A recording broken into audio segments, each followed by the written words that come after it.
Casa do Pai, oramos juntos e um momento importantíssimo para as nossas vidas, momento em que a gente ouve a palavra do Senhor.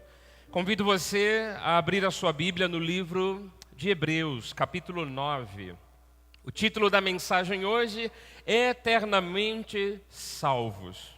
E Hebreus 9, no versículo 28, diz o seguinte: assim também Cristo, tendo-se oferecido uma vez para sempre, para tirar os pecados de muitos, aparecerá a segunda vez, sem pecado, aos que o aguardam para a salvação. O mesmo versículo fala de salvação e diz que o que Cristo fez foi para sempre. A salvação do cristão, a salvação do crente, ela é para sempre. Ele é ou foi eternamente salvo.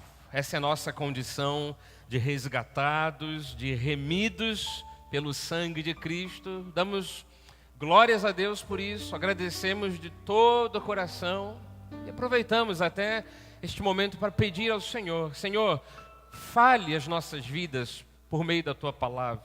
Estamos no seminário da graça de Deus, queremos crescer na graça e no conhecimento, mas pretendemos também que o ensinamento de hoje seja alimento para o nosso espírito. Então aqui estou eu como ministro do altar. Peço ao Senhor que use a minha vida e ao coração de cada um de nós, aos corações de cada um de nós, fale profundamente, nos ensinando a sua palavra. Que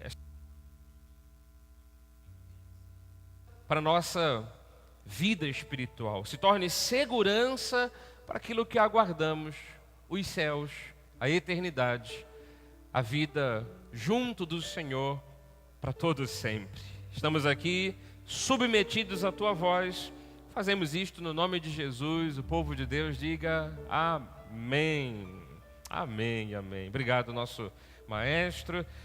Quero dizer à Igreja Cristo Vive que o tema central do Evangelho de Cristo é justamente este: salvação. Então, dentro dessas questões de estudo bíblico, questões doutrinárias, a gente até recomeçou na última quinta-feira, uma vez que passamos um tempo falando sobre família, teve aniversário da igreja, tivemos várias outras mensagens, e às quintas-feiras, voltando a esses temas básicos da Bíblia Sagrada, quero falar sobre a eternidade da salvação. Por que é a eternidade da salvação, bispo? Se tudo que Deus faz é para sempre. Porque há um conceito no mundo cristão, no mundo evangélico, há conceitos de interpretação, até dentro da teologia, em que as pessoas dizem: a salvação ela é segura até que as pessoas vacilem. A salvação, então, se perde. Isso é uma inverdade. Isto não está em linha com aquilo que a Bíblia inúmeras vezes relata. Então eu quero dizer que sim, o tema central do Evangelho de Cristo é a salvação. Só que a gente tem que entender as nuances dessa salvação, os detalhes dessa salvação. O Evangelho, por exemplo, ele proclama que assim como Deus salvou Israel do Egito, você reconhece a história, um povo feito escravo, assolado pelo imperador do Egito, e Deus salvou aquele povo, salvou da morte várias personalidades da Bíblia Sagrada, vários profetas. A gente vê um profeta muito lembrado nisso, o profeta Jonas, que resolveu desobedecer a Deus, disse que ia para um lugar contrário. Deus fez ele cair lá na praia de Nínive, onde Deus tinha mandado primeiramente que ele pregasse, dentro do parâmetro que foi o seguinte: ele foi engolido por um peixe e o peixe cuspiu ele lá. Quem é engolido por um peixe é morto. Você se sufoca. Então Deus ultrapassa até questões de morte e vida para fazer cumprir os seus propósitos. Então Deus salvou Jonas, Deus salvou o povo de Israel. Nisso a gente percebe que Jesus Cristo, ele também nos salva, nos libertando do mundo de trevas espirituais. Ele nos salva da morte eterna. E essa obra de salvação, ela pertence inteiramente ao Senhor. Quem libertou o povo de Israel? Deus. Quem acudiu a Jonas, ainda que na desobediência dele? Quem nos libertou das trevas? Quem nos salvou e quem disse que vamos viver eternamente nos céus? Deus. Essa salvação, essa obra de salvação, ela pertence inteiramente ao Senhor. E daí a gente entra justamente nesse aspecto. Se tudo que Deus faz é perfeito e dura para sempre, a salvação de Cristo, ela é para sempre. Na verdade, quando a gente fala de salvação do Senhor, nós temos até que entender que salvação, ela abrange a todas as áreas de nossas vidas. Há um texto que esclarece isso, que é o do Salmo 85, versículo 9, que o salmista diz assim: próxima está a sua salvação de todos os que o temem, para que a glória assista em nossa terra. Olha que versículo precioso. Próxima está a salvação dos que o temem, para que haja esse propósito aqui, a glória de Deus, os céus, deem assistência. Estendam as mãos, acudam, né? Os céus assistam a nossa vida aqui na terra. Então, salvação do Senhor, além de principalmente ser salvação espiritual, ela também é um livramento de perigos físicos. Deus nos salva em todos os aspectos. Ela é um livramento do sofrimento moral. Eu sei que o mundo está caótico, mas por conta da igreja preservar os bons costumes, preservar uma consciência bíblica e moral, conforme Deus quer, com isso a gente vai anunciando o Evangelho e a gente é livrado de um sofrimento moral ainda maior. Salvação de Deus é livramento de perigos em geral. Deus nos preserva, Deus nos cura.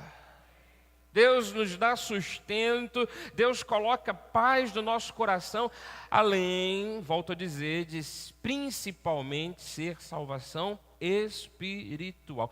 Na verdade, em todos os aspectos de livramento, de salvação, em que a glória assista, dê assistência a nós aqui na terra, nós temos que entender, como disse Jonas, ao Senhor pertence a salvação. Amém? Então, quando tratamos de coisas feitas por Deus, eu repito, estamos tratando de algo muito bem planejado. Algo muito bem arquitetado. Um Deus que consegue ver todas as coisas, o futuro. Então Ele prepara coisas de antemão para que se encaixem perfeitamente bem lá no futuro. Deus não é um Deus que se surpreende com a atitude do homem. Então, tudo que Deus fez, fez bem firmado, fez de modo perfeito, fez de modo seguro. Podemos dizer, há uma segurança na salvação, há uma firmeza na eternidade. Salvação não se perde porque foi Deus que a organizou. Então, eu quero, nesta noite, falar com os irmãos a respeito desses assuntos. Temos vários pontos para tratarmos, ainda temos 30 minutos para isso. E que você guarde essas palavras aí na sua mente, no seu coração, que as ferramentas que nós temos aqui, como, sabe, por exemplo, internet, que isso eternize a palavra de Deus para muitos outros, e que nós, acima de tudo, possamos compreender com a alma essas verdades de Deus. Então eu peço que você ouça até o final e depois diga para o Senhor: Senhor, confirme se essa palavra realmente é a sua verdade. Hoje nós somos salvos porque Deus mesmo quis nos salvar. E se Deus mesmo quis nos salvar, Deus então nos preparou para essa salvação. Daí é quando você pega alguns textos da Bíblia, por exemplo, Efésios 1, que diz assim: nos predestinou. De uma forma mais básica, eu poderia dizer, Deus nos preparou para Ele, para a adoção de filhos. Que é mais ou menos o processo que aconteceu conosco. Estávamos longe de Deus, um dia reconhecemos em Cristo o nosso Pai, o nosso Mestre, o nosso Senhor, muito mais porque Ele reconheceu em nós seus filhos, seus herdeiros, né, os seus eleitos. Então, fomos preparados para sermos adotados como filhos, por meio de Jesus Cristo, segundo o beneplácito de sua vontade, ou seja, segundo a vontade expressa de Deus. No versículo 11 de Efésios 1 diz assim: nele digo, no qual fomos também feitos herança, predestinados segundo o propósito daquele que faz todas as coisas conforme o conselho da sua vontade. Então, mais uma vez, quando a gente fala de salvação eterna, a gente está falando de algo que partiu da vontade de Deus e que Deus sozinho, soberanamente, sem pedir o conselho de mais ninguém, o fez. É claro que quando a gente entra no termo predestinação, o mundo, por exemplo, usa essa expressão para dizer da sorte que o indivíduo tem de ter fama, de ter dinheiro. Eu já vi pessoas famosas dizendo: eu sou o cara, eu sou o bambambam, eu sou um predestinado. Mais exatamente, eu já ouvi o nosso jogador da seleção, Romário, senador, Vossa Excelência, senador Romário, dizendo: aí, peixe, eu sou um predestinado. Ele não fala predestinado, ele fala predestinado. Eu sou um predestinado. Por quê? O mundo associa predestinação a uma coisa que tem que acontecer e que depende muito do acaso, da sorte. Tem que acontecer. Alguma coisa conspira, o destino faz uma força, e aí o indivíduo nasce numa bela família e diz: aquele ali é predestinado. O indivíduo passa num concurso, vira presidente, era um predestinado. Na verdade, nas Escrituras, na Bíblia Sagrada, predestinação não se refere a coisas isoladas que a gente julga que tinha que acontecer. Na Escritura, predestinação se refere especificamente a uma decisão de Deus, e aí vem o grande detalhe, que Deus tomou essa decisão na eternidade, antes dos tempos eternos. Que decisão foi essa? Ele decidiu onde nós estaríamos no final de tudo. Então Deus, antes de fundar o mundo, que coisa profunda e tremenda. Antes de fundar o mundo, Ele nos deu um destino final. Dentro da Bíblia, é isso que predestinação quer dizer. Portanto, o soberano Senhor Jesus Cristo, ao criar esse planejamento, ao nos dar um destino dele, e que o ponto final de tudo isso é vivermos com o Senhor nos céus, para todo sempre, sempre louvando e adorando ao Senhor, a quem sempre pertencemos. Esse plano maravilhoso dele, ele fez porque ele escolheu a cada um de nós a dedo. Deus não disse assim: olha, eu vou olhar assim um continente inteiro e vou jogá-los todos no céu. Não, Deus tem o nome de cada um de nós na palma de suas mãos. Então, o soberano Senhor Jesus Cristo escolheu a dedo cada um de nós. Aí vem um outro texto de Romanos, que é Romanos 8, que é um texto similar a esse de Efésios. Romanos 8, 29. Porquanto aos que de antemão conheceu. Bom, se você conheceu alguém há 10 anos atrás, você conheceu de antemão. E aí você revê a pessoa: poxa, eu te revi. Deus nos conheceu de antemão. Só que não foi quando nascemos, não foi quando papai e mamãe pensaram em nos conceber, não foi quando, um dia fizemos 18 anos e aí ganhamos a maioridade e Deus então nos conheceu. Deus nos conheceu de antemão lá na eternidade. A esses que Ele de antemão conheceu, também os predestinou, deu um destino prévio. Aqueles que Deus viu e conheceu. Bispo, eu não lembro do dia que Deus me conheceu. Eu também não lembro. Eu só sei que nós provavelmente estávamos num estado apenas espiritual e Deus já conhecia todos nós. Um dia sabia que viríamos a este mundo, nos tornaríamos seres espirituais num corpo de carne, mas a esses seres espirituais Deus então conheceu e deu um destino final. Predestinou para serem conformes à imagem de seu filho, a fim de que ele seja o primogênito entre muitos irmãos. O versículo 30 diz que aos que predestinou, a esses também chamou. Aí sim a gente reconhece que é já no estado dessa vida física, porque um dia eu fui chamado por Deus. Então, a quem Deus conheceu, Deus predestina. A quem Ele predestina, Ele chama. Aos que chamou, a esses também justificou. Porque quando nos encontramos com Jesus, estávamos cheios de pecado. Ainda temos um corpo de pecado, mas Deus ofereceu para nós um perdão pelos nossos pecados. Então, aos que Ele chamou, Ele justificou. A justificação foi feita no sangue de Cristo. Aos que justificou, a esses também glorificou. Aqui fala tanto de um momento atual como de um momento futuro, porque glorificar é colocar glória na vida da pessoa. Glória é luz. Então, Jesus disse, vocês são a luz desse mundo. Então, nós já somos luz, nós já fomos glorificados. Há um sentido futuro, é que viveremos com Ele na glória. A questão é que quando eu olho para tudo isso aqui, eu percebo que Deus me conheceu lá de antemão, quando nem eu sei identificar o que era esse tempo. E Ele me predestina, me chama, me justifica, me dá a glória dEle. O versículo 31 é a mesma pergunta que surge na mente de todos nós. Que eu posso dizer, olhando para tudo isso? Que diremos, pois, à vista dessas coisas? Se Deus é por nós, quem será contra nós? Aí, pulando para o 33, diz, quem intentará acusação contra os eleitos? Por isso que eu disse de escolha a dedo.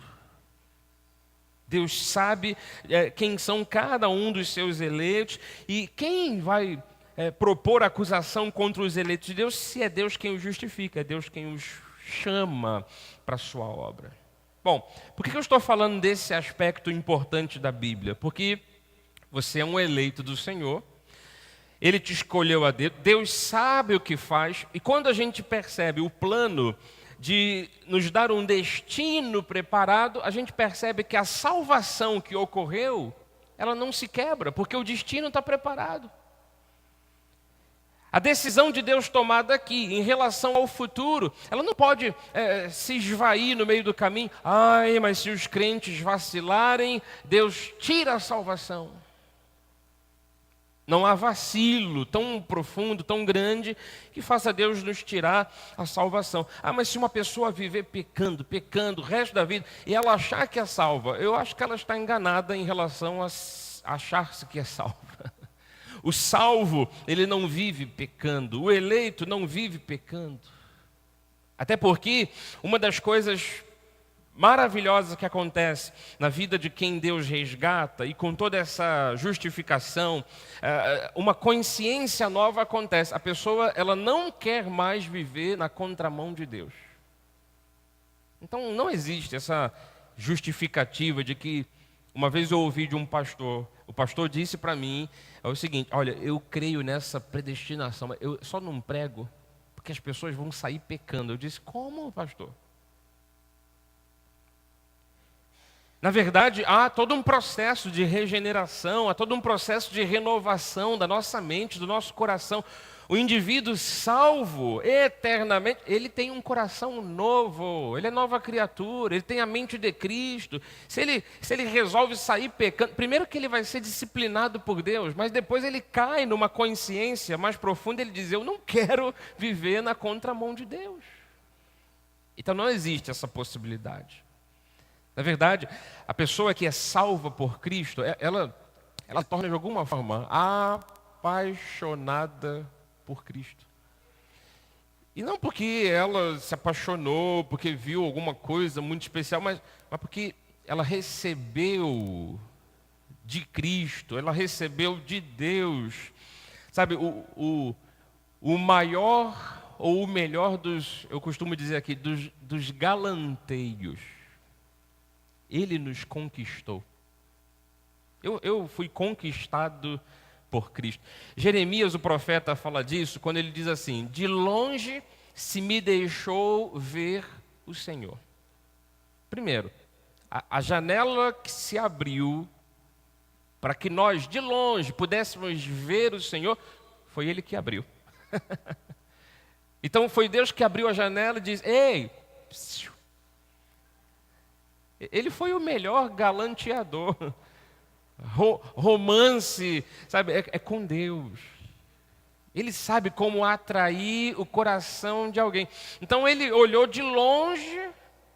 Imagina, mesmo de longe, a gente às vezes está nem dando bola para Deus. Assim é a vida da maioria de nós. Antes de estarmos com Cristo, a gente não queria nada com a Bíblia, nada com a igreja. Mas ele abre aquela janela, ele se mostra. A iniciativa é dele. E ele diz: oh, com amor eterno eu te amei. Aí você diz: eu? Aí você se sente privilegiado, porque você começa a perceber: calma aí, o Deus eterno, o Deus criador, Jesus Cristo, está dizendo que me amou com amor eterno. E na verdade, quando diz que por isso com benignidade te atrair, é porque ao mesmo tempo que Deus predestina alguém para a salvação, Ele tem essa capacidade de conduzir o coração da pessoa para perto de si. Tem gente que luta? Luta. Tem gente que gosta de brigar com Deus. Eu vou só dizer uma coisa: dura coisa é brigar com Deus. A gente sempre perde. Então tem uns que vêm mais rápido, outros demoram a vir. Mas isso aqui acontece na íntegra. Deus abre uma janela, Ele se mostra, Ele se pronuncia, Ele fala do quanto nos ama, e ao mesmo tempo nosso coração fica arrebatado por Ele. Dentro da reforma protestante, há uma doutrina que diz assim, ó: a graça de Deus, ela é irresistível, não dá para resistir a esses, com todo respeito, a esses galanteios de Deus. A gente fica apaixonado, a gente fica com boca aberta, a gente fica: ai, Ele está querendo a minha vida. Então, é quando a gente vai para Ele, mas no fundo foi uma obra dele. Que ponto que eu quero chegar com isso? Se Deus faz tudo isso, você acha que no meio do caminho Ele vai dizer assim: eu não quero mais você? Não. Então a salvação, ela é firme, ela é eterna. O poder de Deus nas nossas vidas foi o que nos salvou. E quando Paulo escreve para Timóteo, no capítulo 1, ele diz: segundo o poder de Deus que nos salvou e nos chamou com santa vocação, não segundo as nossas obras, mas conforme a sua própria determinação e graça, que nos foi dada em Cristo Jesus, quando? Antes dos tempos eternos. Deus não ficou esperando em 1992 que alguém se convertesse e pegasse uma Bíblia e ficasse bonzinho e deixasse de pecar para Ele dizer: agora eu te chamo para os meus. Não, Deus nos escolheu, determinou que fôssemos dele antes dos tempos eternos. Não dá para calcular isto, mas dá para entender que Deus pensou em nós. Que Deus viu a nossa vida. E dentro desse texto de Paulo para Timóteo, ele diz: segundo o poder de Deus que nos salvou. Amados, nós estamos cheios do poder de Deus, porque fomos salvos. Estamos cheios da glória do Senhor, cheios do poder do Altíssimo. Então a salvação não depende dos méritos humanos. Efésios 2,8 diz: porque pela graça sois salvos, mediante a fé, isto não vem de vós, é dom de Deus. A salvação não é merecida por coisa alguma que se faça neste mundo. Tito 3, 5 ao 7 diz: não por obras de justiça praticadas por nós, mas segundo a sua misericórdia, Ele nos salvou mediante o lavar regenerador e renovador do Espírito Santo, que Ele derramou sobre nós ricamente por meio de Jesus Cristo, nosso Salvador, a fim de que, justificados por graça, nos tornemos seus herdeiros, segundo a esperança da vida eterna. Eu sei que às vezes surge assim uma pergunta, olha, mas não seria uma injustiça, bispo? Vamos pensar aqui, não seria uma injustiça Deus escolher alguns? Porque se Deus escolhe alguns, outros não foram escolhidos. A matemática é essa. Não seria uma injustiça Deus ter escolhido uns e ter preterido outros? Eu digo que isso é uma questão de Deus. Eu sou muito grato porque eu percebo que a minha vida, ao meu coração, veio esse amor, veio essa salvação. Eu fui salvo por Deus. Então eu sou grato a Deus. Não julgo ninguém do mundo. Muito pelo contrário. Assim como eu fui evangelizado, eu evangelizo. Mas eu dizer que é injustiça de Deus, porque, sei lá, meu vizinho não vai para o céu, ou alguém da minha família... Romanos 9,14 diz assim, que diremos, pois? Há injustiça da parte de Deus? De modo nenhum. Pois ele diz a Moisés, terei misericórdia de quem me aprouver ter misericórdia, compadecer-me-ei de quem me aprouver ter compaixão. Assim, pois, não depende de quem quer ou de quem corre, mas de usar Deus a sua misericórdia. Nesses aspectos, o versículo 18 diz assim, logo tem ele misericórdia de quem quer e também endurece o coração de quem lhe apraz. Deus é soberano. Claro que no processo de pregação, em que alguém ouve o evangelho e percebe que a salvação chegou ao seu coração, coloquei um quadro que nos mostra um pouco dessa compreensão. A pregação e a palavra de Cristo são anunciadas. Esse é um processo natural, comum. Foi assim comigo, foi assim com você. Alguns ouviram um bom pregador, outros leram a Bíblia sozinho. Tem gente que ouviu um louvor e se rendeu a Cristo. Mas a palavra estava ali, no meio disso tudo. A pregação e a palavra de Cristo são anunciadas, mas só creem nisto os que foram predestinados para a salvação. Então não há uma injustiça, Deus faz o que bem entende. A palavra continua tendo que ser pregada, ainda que só venham a crer aqueles que já foram escolhidos por Deus. Nós é que não podemos julgar as situações ou julgar as pessoas dentro do seguinte parâmetro, que é assim, bispo, eu já evangelizei 10 vezes o fulano. Eu vou evangelizar mais uma vez. Depois dessa vez, não falo nunca mais, porque estou achando que ele é dos perdidos. Você não pode se cansar de evangelizar. Você não precisa ficar atormentado. Poxa, mas eu já falei 200 vezes, a pessoa não aceita a palavra. Ué, será que é você que vai convencer a pessoa? Ou vai chegar aquele tempo de Deus, em que Deus vai usar a pregação e a palavra de Cristo anunciada por você? Aliás, um outro parênteses, que privilégio nós temos de sermos anunciadores da palavra. Nós não somos os salvadores de almas. Não existe essa coisa do, meu caderninho de almas. Já salvei uma, já salvei duas. Jesus vai me dar um galardão porque eu salvei 300 almas. Ninguém salva ninguém. É Deus que salva. Nós somos apenas anunciadores. Então, isso que eu lhe falei, de desistir de evangelizar, acontece porque a gente julga que alguém não seja um eleito de Deus. Isso é pior quando acontece dentro da família. Porque, por exemplo, a esposa e marido, às vezes a esposa está lá evangelizando, chamando para vir na igreja, tal. O marido durão, sabe? Ele diz, não vou, não quero nada disso. Às tantas, depois de anos, a mulher começa a desistir, a mulher ou homem, começa a desistir e dizer, tu é um filho do capeta. Não vai ter janta hoje. Já deixa de dar a janta Porque está há 20 anos tentando convencê-lo de ir na igreja, e ele diz, não quero ir na igreja. Na verdade, a gente tem que ter um processo diferente. A gente tem que amar cada vez mais. Recusou mais uma vez? Vou intensificar o amor. E sempre tratarmos as pessoas como se fossem de Deus. Porque se elas forem de Deus, olha o que diz Atos 13:48. Os gentios, ouvindo isto, regozijavam-se e glorificavam a palavra do Senhor. Se elas forem de Deus, elas vão crer, porque são predestinadas ou destinadas para a vida eterna.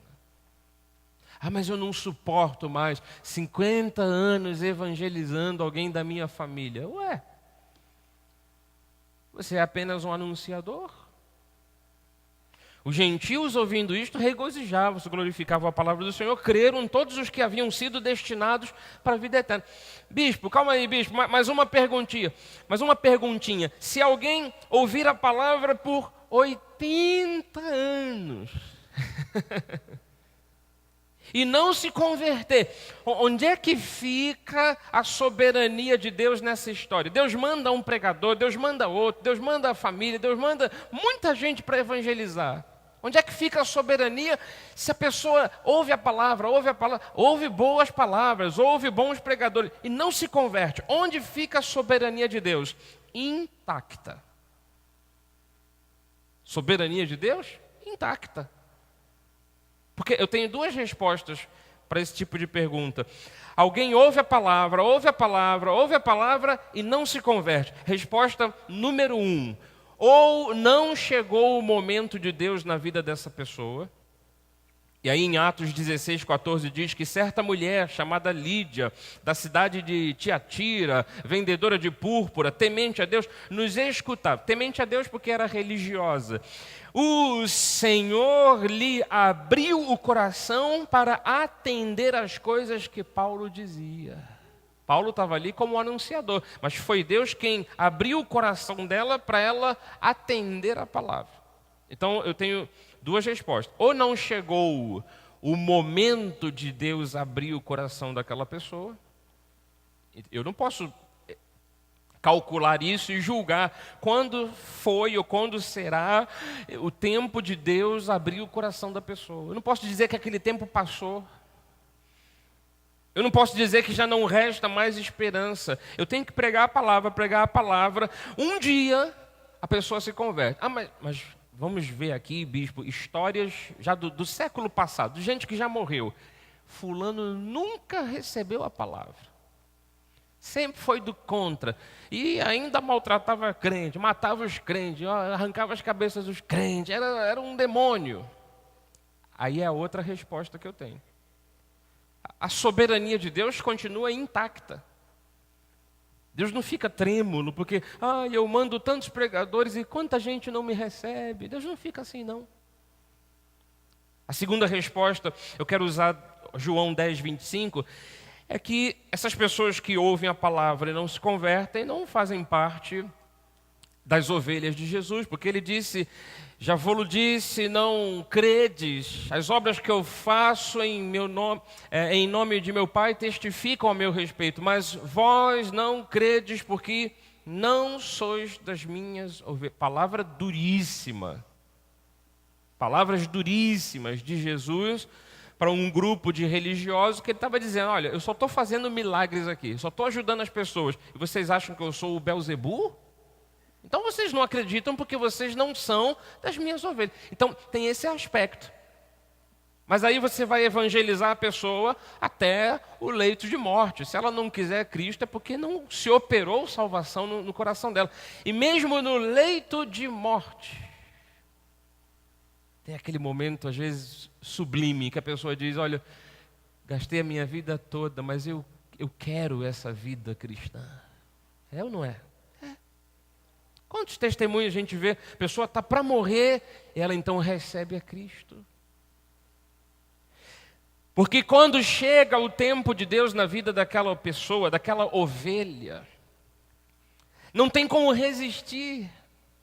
Deus vai em busca da 100ª ovelha e traz de volta. Deus atrai, Deus conduz. Ele fala à ovelha. A ovelha, ela reconhece a voz do pastor. Ainda que depois de muitos anos. Imagina, é claro que todo mundo que se converte a Cristo acaba tendo um tipo de sentimento que é: poxa, poderia ter me convertido antes. Porque a gente gasta tempo, a gente gasta a nossa vida.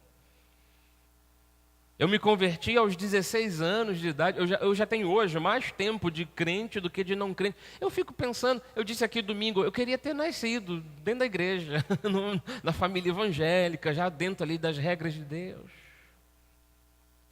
Quando chega o tempo de Deus na vida de alguém, e por isso há a segurança, a firmeza nesta salvação, é o versículo adiante. O versículo 27 diz: as minhas ovelhas, sabe o que acontece com elas? Elas ouvem a minha voz, eu as conheço, e elas vão embora dizendo: eu não quero Jesus. Não, elas me seguem, eu lhes dou a vida eterna, e de fato já deu, aleluia. Elas, as ovelhas, por causa da salvação que eu ofereço, jamais perecerão, serão eternamente salvas. Ninguém as arrebatará da minha mão. Ninguém pode roubar uma ovelha de Jesus das mãos dele. Se tentar, ele segura firme. Ué? Se coisas que são tuas, você segura firme, imagina Deus. Não, mas o diabo pode vir, jogar uma conversa fiada e me tirar dos caminhos de Deus. Quem é o diabo para nos tirar dos caminhos de Deus? Versículo 29, ele diz assim: aquilo que meu Pai me deu. E Jesus estava falando de você, ovelhas do pastoreio dele. Aquilo que meu Pai me deu é maior do que tudo. Das mãos do Pai ninguém pode arrebatar. Logo, esse resgate, essa salvação, esse livramento é de uma vez para sempre. Eu quero concluir dizendo uma coisa: as ovelhas do Senhor, elas nem precisam ter medo de que Deus mude de ideia, pensando que Ele poderá alterar os planos. Porque, vou dizer uma coisa, amado, o que Deus faz dura para sempre. Hebreus 10:14 diz: com uma única oferta aperfeiçoou para sempre quantos estão sendo santificados. A gente está na condição de um corpo de pecado, a gente pensa coisas pecaminosas o dia todo, tem um perdão para isso, a gente está num processo de santificação. Mas a esses que são chamados para santificação, Ele aperfeiçoou para sempre espiritualmente. Até porque se a salvação é por graça, é por fé, não depende de mim, nada, nem a minha vida santa vai ser base para a minha salvação. Ser santo é condição de responsabilidade do cristão. Ser santo é o mínimo que podemos fazer por conta do chamado que tivemos. Mas Ele aperfeiçoou para sempre. Deus começou e Deus vai completar o plano de salvação nas nossas vidas. Filipenses 1:6, palavras de Paulo, ele diz: estou um pouquinho em dúvida a respeito de um assunto, porque Deus começou uma obra, mas não sei se Ele vai completar. Ele tinha dúvidas. Mas eu não sou como Paulo. Ué, por que não é? A gente inventa tantas desculpas, né? O mundo teológico, o mundo evangélico inventa tantas desculpas. Nós devemos ter o coração aberto para essa certeza plena aqui, ó. Estou plenamente certo de que aquele que começou boa obra em vós há de completá-la. Às vezes a ovelha se desvia do caminho, Deus vai lá e traz de volta. Às vezes a ovelha começa a pensar um monte de besteira, Deus vai lá e limpa a mente. Às vezes a ovelha pega, põe o pé fora do arraial, e Deus puxa, aí dá uma disciplinada, sabe? Dói às vezes quando Deus puxa. Mas que Ele completa a obra, Ele completa. Então Paulo diz assim: eu estou plenamente certo de que o que Deus começou, Deus vai completar até o último e grande dia. Dia com D maiúsculo, o dia final, o dia do julgamento. Ah, mas eu pensei que se o dia do julgamento fosse hoje, aí eu pensei um monte de besteira hoje, eu ia ficar para trás. Sabe os deixados para trás? Isso é tema de filme evangélico que não tem coerência com a Bíblia. Como é que Deus vai organizar todo um povo, prepará-los para a salvação, chamá-los, justificá-los, glorificá-los, e depois de um dia do arrebatamento, Deus esquece e deixa eles para trás? Isso não deveria estar classificado como filme evangélico, devia ser filme de terror. E se não bastasse, tem deixados para trás 2, deixados para trás 3. Porque as pessoas se atormentam com aquela condição de eu tenho que fazer de tudo por mim para ser salvo. Não, você tem que fazer tudo para ser santo. Agora, Deus já fez tudo por você para você ser salvo. Por isso que o principal motivo de alegria que devemos ter nesta vida, veja bem, o principal motivo de alegria é o fato de sermos salvos eternamente. E Lucas 10, 17, Jesus falou sobre isso quando ele chamou 70 pessoas e disse, olha, vão aí anunciando que o reino de Deus é chegado. Foram de 2 em 2. Aqui no versículo 17 de Lucas 10, regressaram os 70 possuídos de alegria, dizendo, Senhor, os próprios demônios se nos submetem pelo teu nome. É tremendo isso, né? Você orar por alguém e dizer, demônio, sai, e o demônio sai. Mas ele lhes disse, olha, eu bem que vi Satanás caindo do céu como um relâmpago. Realmente, ele está aí para fazer só bagunça. Então resolvi fazer uma coisa, o 19, vos dei autoridade. Vocês estão felizes com razão. Os demônios têm que sair, bater em retirada, porque o Satanás veio aqui e eu dei autoridade para vocês pisarem serpentes, pisarem escorpiões, pisar sobre todo o poder do inimigo e nada absolutamente vos causará dano. Versículo 20, não obstante, com todo esse poder de usar o meu nome e de expulsar os demônios e de curar os enfermos, olha, não somente por isso. Não obstante, alegrai-vos, não porque os espíritos se vos submetem, e sim porque o vosso nome está arrolado nos céus. O principal motivo de alegria do crente deveria ser esse. Eu coloquei em detalhe aí, ó, Lucas 10, 20. O vosso nome está arrolado nos céus. O que é arrolado, Bi? Ficou meio enrolado o negócio aqui. Arrolar é colocar numa lista. Os advogados gostam de usar isso, né, nos documentos. O vosso nome está inserido em uma lista nos céus. Alegrai-vos por isso. Aí vamos pensar aqui nesse minuto final. Se o crente acha que a salvação pode se perder, ele está deixando de lado o maior motivo de alegria. A gente já sabe que a gente tem que ter mais alegria por sermos salvos do que por sermos curados, ou ricos, ou felizes nessa terra. A gente tem que ter o grande motivo de alegria, a salvação, o nome inserido no livro da vida. Aí eu penso que a salvação se perde. Eu estou deixando escapar o maior motivo de alegria que a Bíblia estabelece para a minha vida. Por isso que Paulo disse em Romanos 8, eu termino com as palavras do apóstolo Paulo, eu estou bem certo de que nem a morte, nem a vida, nem os anjos, nem os principados, nem os demônios, nem as coisas do presente, nem as do amanhã, nem as do porvir, nem os poderes, nem a altura, nem profundidade, nem qualquer outra criatura poderá separar-nos do amor de Deus que está em Cristo Jesus, nosso Senhor. Estou bem certo de que nada me separa do amor de Cristo. O nosso grande motivo de alegria, termos uma salvação eterna. Então, coisa boa é o crente ter essa certeza, coisa boa é ele saber que nada o separa do amor de Deus, e coisa boa é podermos dizer, né? Em Jesus Cristo fomos eternamente salvas. Assim seja, assim disse o Senhor.